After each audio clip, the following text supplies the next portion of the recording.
Skip के नाम पे एक ही बार कलम चली, वो सुना देता हूँ कि मैं इस दौर की मोहब्बत पे शायरी लिखूं, कि मैं इस दौर की मोहब्बत पे शायरी लिखूं, मेरी कलम के गुरूर को ये मंजूर नहीं, मेरी कलम के गुरूर को ये मंजूर नहीं। और एक और कल मैंने बहुत कोशिश की थी अपने प्रेम को लिखने की, कल मैंने बहुत कोशिश की थी अपने प्रेम को लिखने की, पर कलम ने देश की हालत देखी और रुक गई। कलम ने देश की हालत देखी और रुक गई। तो देश की हालत पे लिखा था, वो मैं शुरू करता हूँ अब फाइनली, कि जब तक इस देश के लोग भारतीय सभ्यता और संस्कृति से जुड़े रहे, जब तक इस देश के लोग भारतीय सभ्यता और संस्कृति से जुड़े रहे, श्री राम और अर्जुन की भांति औरत की आबरू बचाने रणभूमि में अग्रिम खड़े रहे। आज देश बदल रहा है, मंदिर की घंटियों से ज्यादा सब्सक्रिप्शन का घंटा ट्रेंड में चल रहा है। ओपन माइंडेड के नाम पर माँ बहन की गाली, 4 peg with swag, porn videos, क्या माल है यार देख साली की, सब यहाँ नॉर्मल चल रहा है। आपने सही कहा, देश बदल रहा है। आपने सही कहा, देश बदल रहा है।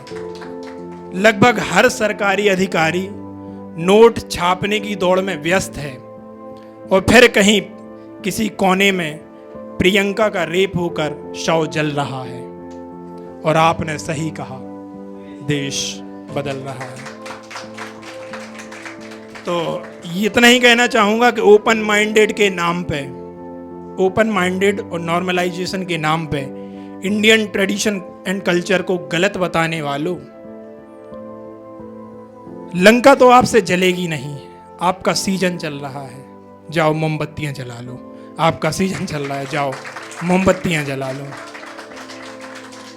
अब मैं सुना देता हूं जिसके लिए मैं जाना जाता हूं, आपको समझ में आए तो तालियां बजाइएगा। कि देश को हालत देख के ही कविता लिखी थी कि आज ये दबंग अंग रूप रंग संग शंग श्रृंग की तरंग सा निसंग हो गया, कि आज ये दबंग अंग रूप रंग संग संग श्रृंग की तरंग सा निसंग हो गया, और ये उमंग भंग रास रंग संग संग जंग में भुजंग सा खदंग हो गया, जंग में भुजंग सा खदंग हो गया, कि कंठ स्वरभंग तंग रंग बदरंग चंग बेढंग मृदंग सा प्रसंग हो गया, और नमन आज देख ढंग अंतरंग संग संग रंग में बिरंग सा अभंग हो गया, रंग में बिरंग सा अभंग हो गया, रंग में बिरंग सा अभंग हो गया। एक जातिवाद पे एक कविता लिखी थी जो आधी सुनाऊंगा, मैं सुनाना चाहूँगा। लोग बोलते हैं आजकल आरक्षण का विरोध करते हैं, पर मैं जब गांव की हालत देखता हूं और उन कास्टों की वो स्थिति देखता हूं, तब लगता है कि आरक्षण क्यों ज़रूरी है और हमें उन्हें क्यों मिलना चाहिए जो आज मिल रहा है, और अंबेडकर जी जो दे गए हैं। तो लिखा था कि भैया जिंदगी दलित है। मैं आपको एहसास दिलाना चाहूँगा इस कविता के माध्यम से कि जिंदगी दलित है। भावनाओं से खेले गए हो, बिन मतलब के पेले गए हो, कोलू के बैल की तरह ढकेले गए हो, और तुम्हारा अस्तित्व ही गालियों में चलित है। तो जिंदगी दलित है। कि सदियों से सताए गए हो, सदियों से सताए गए हो, कदम कदम पर रुलाए गए हो, और भरी महफिल से भगाए गए हो, और छुआछूत की लाइलाज बीमारी से गलित है।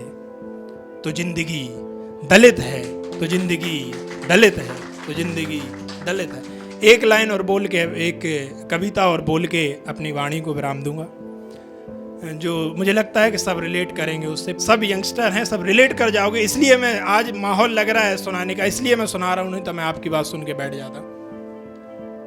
कि जिस राह पर है जाना, कि जिस राह पर है जाना उस राह से मिला दे, कि जिस राह पर है जाना उस राह से मिला दे।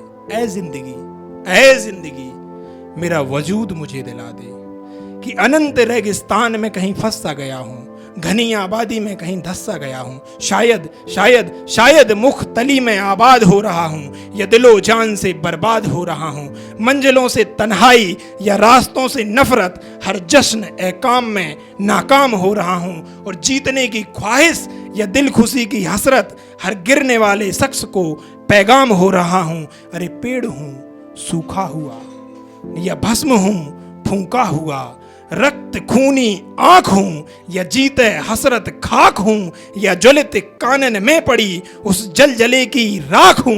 अरे मैं खुद ही खुद से टूट गया, मैं खुद ही खुद से रूठ गया, मुझे खुद ही खुद ने जला दिया, मुझे खुद ही खुद ने रुला दिया, मुझे खुद ही खुद ने चूर किया, मुझे खुद ही खुद ने दूर किया। और खुद को खुद की दूरी से किन्हीं राहों पर मिला दे, ऐ जिंदगी मेरा वजूद मुझे दिला दे, कि जिस राह पर है जाना उस राह से मिला दे, ऐ जिंदगी मेरा वजूद मुझे दिला दे। Thank you.